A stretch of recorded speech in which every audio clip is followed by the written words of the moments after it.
देखिए हमने हेट्रोज़ाइगस पढ़ा था। हेट्रोज़ाइगस कंडीशन क्या होती है? हेट्रोज़ाइगस का मतलब क्या रिसेसिव होता है? And one dominant. जब हमारे पास दो अलग अलग तरीके का एलील होगा, एक डोमिनेंट होगा और एक रिसेसिव होगा। फॉर एग्जांपल कैपिटल डी और स्मॉल डी, ये हमारे पास क्या है? ये हेट्रोज़ाइगस कंडीशन है। हेट्रोज़ाइगस कंडीशन में हमेशा जो डोमिनेंट वाला है वो क्या होगा? एक्सप्रेस होगा। अब हेट्रोज़ाइगस का दूसरा, आप इसे हाइब्रिड भी कह सकते हो। तो हाइब्रिड बोलें या हेट्रोज़ाइगस बोलें, एक ही बात है। हाइब्रिड तो एक वर्ड हम आम तौर पे भी इस्तेमाल करते हैं। हाइब्रिड का मतलब क्या होता है कि दो चीज़ें जब आपस में मिल जाएं, उसका जो मिक्सचर बने वो हाइब्रिड होता है। फॉर एग्जांपल हाइब्रिड गाड़ियाँ हो गई, हाइब्रिड ऑर्गेनिजम्स हो गए। जैसे म्यूल एक हाइब्रिड एनिमल है, किसका? डंकी और हॉर्स का। हाइब्रिड का मतलब होता है मिक्स। अब ये इसके अंदर दो एलील्स हैं अलग अलग, उनका जो मिक्स होगा वो हेट्रोज़ाइगस कहलाएगा या हाइब्रिड कहलाएगा। अगर तो मैं एक कैरेक्टर की बात कर रही हूँ, जैसे फॉर एग्जांपल मैं सिर्फ हाइट की बात करूँ, कैपिटल डी स्मॉल डी, तो ये मोनो हाइब्रिड होगा। क्योंकि मैं मोनो का मतलब क्या है? एक एक ट्रेट या एक कैरेक्टर को जब हम कंसिडर करेंगे, उसकी बात करेंगे, so that would be mono hybrid. Okay. लेकिन जब मैं दो कैरेक्टर की बात करूँ एक साथ, फॉर एग्जांपल अगर हम देखें yellow ma'am Masih, allele of half allele of tall and allele of color को अगर एक साथ हम करें तो वो डाई हाइब्रिड होगा। एग्जैक्टली। तो ये हाइट ले लिया और यहाँ पे हमने क्या ले लिया? एक सीड कलर ले लिया, तो ये हमारे पास डाई हाइब्रिड हो जाएगा। मैम वो जो इफेक्ट वाला था ना, उसका नहीं, मैंने आपको तस्वीर भेजी थी। इफेक्ट क्यों होगा? मतलब कि उसमें फादर और मदर के हमने एलील को पीनट स्केयर में किया, जिसमें 25% जो होगा अफेक्टेड सन होगा और 50% चांस होगा कैरियर डॉटर का। ओके। इस चीज पे समझ आप नहीं आता कि अफेक्ट किस चीज से अफेक्ट होगा। अब मुझे क्वेश्चन बताएं, can you please read the question? Ma'am तो पीनट स्क्वायर में केस था। केस ये था मैम कि हाँ, केस नंबर 1 है कि कैरियर मदर, ठीक है, X X multiply by normal father X Y. Carrier mother है और नॉर्मल फादर है, ठीक है।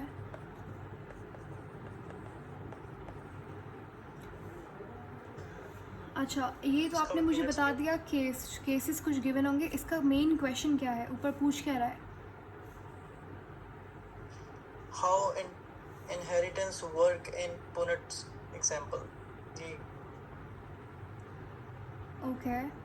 पहले इसका क्रॉस बना लेते हैं, उसके बाद देखते हैं ये पूछ क्या रहा है। तो ये हमारे पास कैरियर मदर है। यहाँ पे किसकी बात कर रहे हैं? वो हीमोफीलिया की बात कर रहे हैं। Yes ma'am. ओके। अब देखिए मदर यानी कि फ़ीमेल की बात हो रही है, एक्स एक्स होगा। कैरियर के अंदर क्या कंडीशन होगी? कैरियर में एक्स एक्स। एक नॉर्मल होगा और एक इफेक्टेड होगा।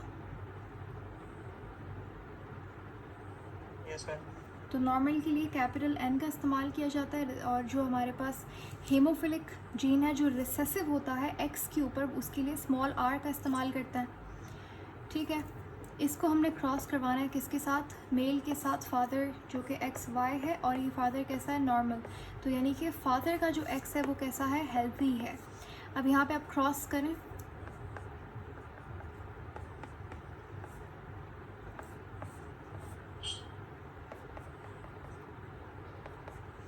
यहाँ पे जब आप क्रॉस करेंगे तो हमारे पास क्या बनेगा इस तरीके से? पहला ये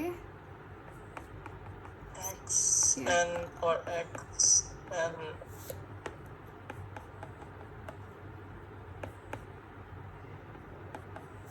ठीक है, आप इसकी मदद से कर सकते हैं। मैंने यहाँ पर डायरेक्ट लिख लिया, लेकिन आप हमेशा पनेट स्क्वायर का इस्तेमाल करके ही अपना जो क्रॉसेस होंगे मैम वो जो लिखेंगे। एक्स एन है वो मल्टीप्लाई होगा एक्स एन के साथ और एक्स आर के साथ। ये देखें, ये हमारे पास पहले ये दोनों होंगे, कैपिटल एन कैपिटल एन, ठीक है।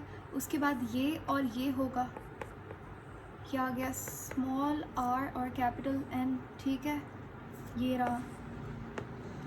और उसके बाद ये वाला ये होगा, ये रहा, मैंने यहाँ पे लिखा है, x और ये रहा। y समझ x आ गया? Yes ma'am. मैंने असल में आगे पीछे लिखा है क्योंकि डायरेक्ट लिखा था, आपको पनेट स्क्वायर बना के ही लिखना है, ठीक है। अब यहाँ पे देखें, ये हमारे पास क्या है, नॉर्मल फीमेल, नॉर्मल डॉटर है, ये भी नॉर्मल, यस मैम। नॉर्मल सन है। ये क्या है, ये है हीमोफिलिक सन।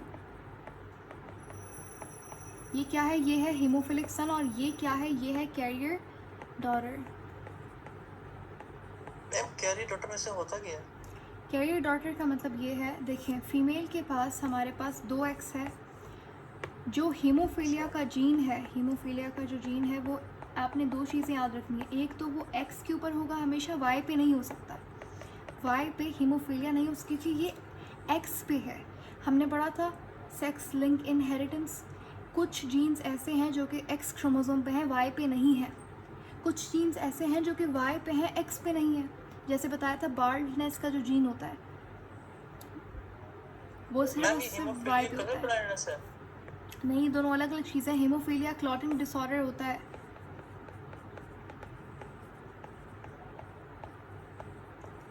ठीक है, अब यहाँ पे 2-3 चीज़ें आ सकती हैं। एक आपने चीज़ याद रखनी है, एक तो ये एक्स पे होता है, और दूसरी बात ये कैसा है, ये रिसेसिव है।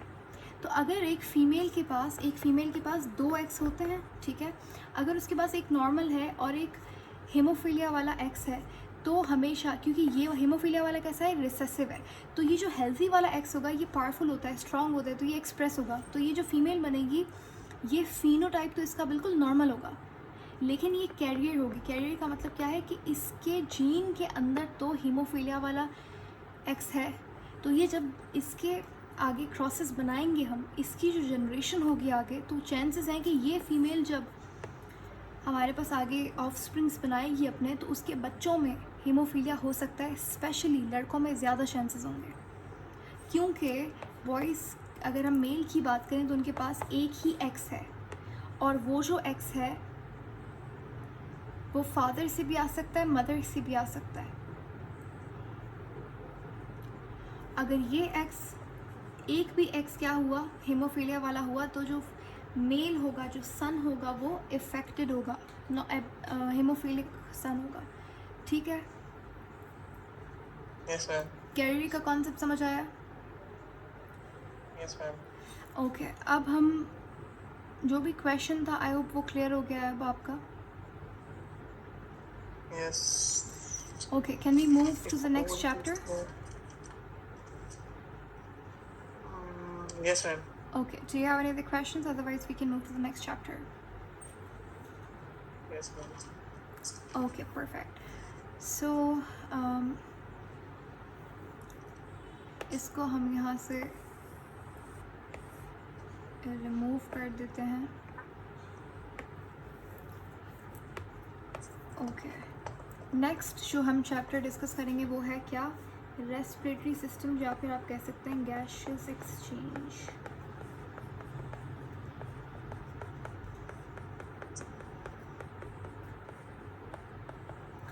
अच्छा, I need to confirm one thing. पहले तो रेस्पिरेशन था जो आपने कहा था, या फिर रेस्पिरेटरी सिस्टम था?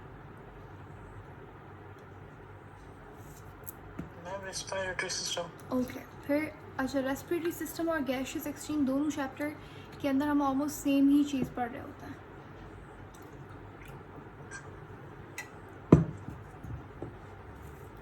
So let's start, new chapter है हमारा।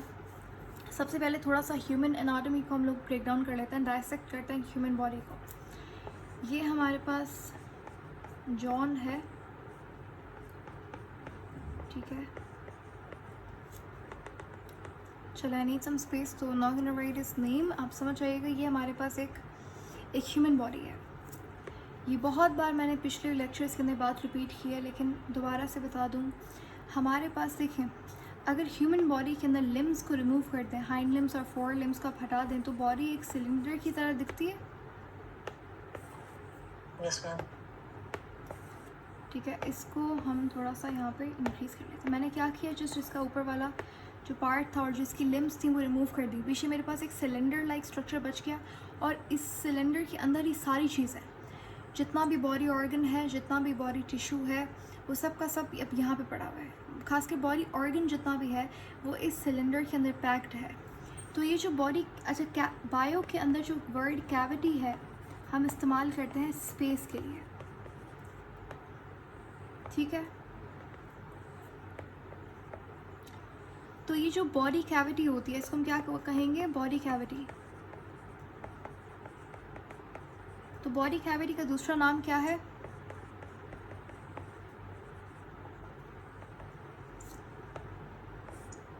सीलोम। सीलोम। बताया था, बहुत बार हमने पढ़ा है पहले। सीलोम क्या होता है, बॉडी कैविटी होती है। जो खाली जगह यहाँ पे आपको दिख रही है सीलोम है, बस इसमें कोई मुश्किल बात तो नहीं है। अब यहाँ पे क्या हो रहा है कि जो सीलोम है इसे हमारे पास यहाँ पे एक मस्कुलर टिश्यू होता है, जो कि सीलोम को क्या होता है यहाँ पे एक मस्कुलर टिश्यू। और कौन सा मसल होता है, skeletal, smooth, cardiac, skeletal. Skeletal, good. क्योंकि आपके इख्तियार में है, अगर आप ब्रीथ करें, breathe in and breathe out, तो आप देख सकते हो कि आप जितना लंबा सांस लेंगे उतना ये कॉन्ट्रैक्ट हो रहा है, ठीक है। तो आपके कंट्रोल में है इसका कॉन्ट्रैक्शन और रिलैक्सेशन। इसका मतलब क्या है, ये स्केलेटल मसल होगा। Yes, ma'am. तो ये एक मस्कुलर शीट है। क्या है, मस्कुलर शीट, जिसका नाम क्या है, डायफ्राम। डायफ्राम बड़ा ही इम्पॉर्टेंट है। जब हम रिस्पायर करते हैं, ब्रीथ इन करते हैं और सांस लेते हैं, सांस बाहर निकालते हैं, तो उस वक्त डायफ्राम का बहुत बड़ा रोल होता है। इसके बिना हम ऑलमोस्ट सांस लेना मुश्किल हो जाएगा वॉलंटरली। तो अब ये जो डायफ्राम है इस सीलोम को डिवाइड, अब आप देख सकते हो इस सीलोम को इसने दो हिस्सों में डिवाइड कर लिया, एक ऊपर वाला, नीचे वाला पार्ट,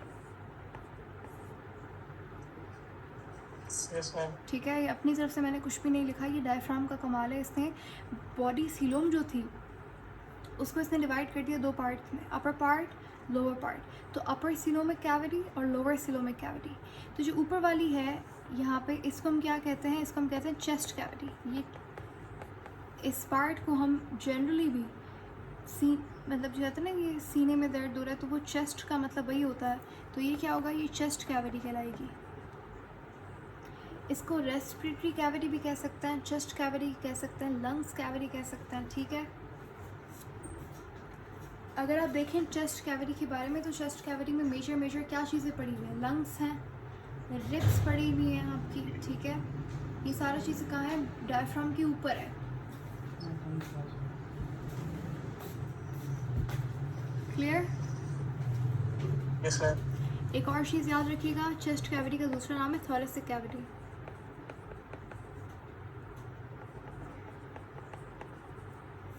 उसके बाद जो नीचे वाली कैविटी है, इसे हम क्या कहेंगे, Abdominal cavity. Abdominal cavity. और एब्डोमिनल कैविटी का जो एंड वाला पार्ट है जहाँ पे रिप्रोडक्टिव सिस्टम पड़ा हुआ है, उसे हम कहते हैं पेल्विक कैविटी, Cavity.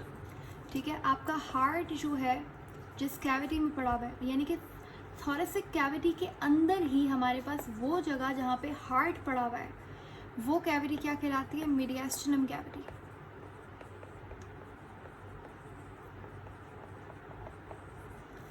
क्लियर।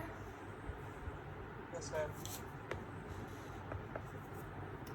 तो अब इस चैप्टर के अंदर हम लोग बात करेंगे चेस्ट कैविटी के बारे में, क्योंकि रेस्पिरेटरी सिस्टम के अंदर क्या क्या चीज़ें इंपॉर्टेंट है। आपका ट्रैकिया, आपका ब्रोंकाई और आपके लंग्स, और ये तीनों चीज़ें कहाँ पे पड़ी हुई हैं, चेस्ट कैविटी में पड़ी हुई हैं, सही है। लेकिन वहाँ पे जाने से पहले I need to I need to tell you something about respiration, जो कि इस चैप्टर का नाम है। जब हम कहते हैं रेस्पिरेशन,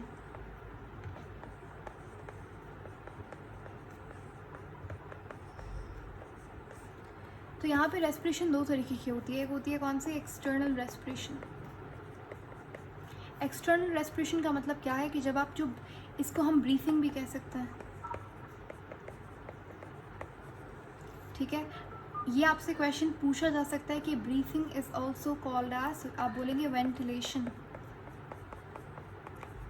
हॉस्पिटल्स के अंदर पेशेंट्स को क्रिटिकल कंडीशन में या आईसीयू में या फिर सर्जरी के दौरान मोस्ट ऑफ द कंडीशन के अंदर एक मशीन के ऊपर रखा जाता है जिसको हम कहते हैं कि अच्छा ये पेशेंट जो है वो वेंटिलेटर के ऊपर है। सुना है?